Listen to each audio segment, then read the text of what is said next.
পশ্চিমবঙ্গ, জনসংখ্যা 10,05,00,000, বাদ যাওয়ার সংখ্যা হচ্ছে 58,20,000। শতাংশের নিরিখে যদি আমি জনসংখ্যার তুলনায় বাদ যাওয়ার পার্সেন্টেজ ধরি তাহলে 5.79%। সব থেকে কম ভোটার বাংলায় বাদ গেছে।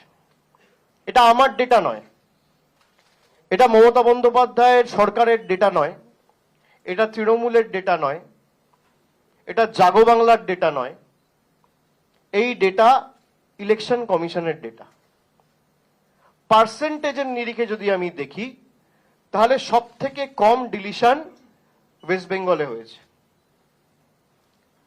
কিন্তু তাও জোর জবরদস্তি এসআইআর বাংলায় করতে হয়েছে, তার কারণ বিজেপি নেতারা প্রচার করেছে যে 1 কোটি বাংলাদেশি এবং রোহিঙ্গা নাকি বাংলায় বসবাস করছে।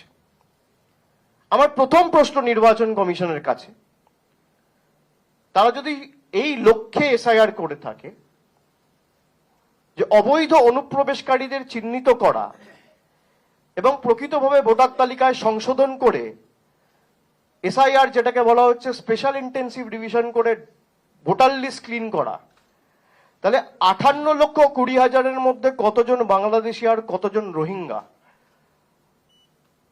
তার সংখ্যা এবং তথ্য ইলেকশন কমিশনকে প্রকাশ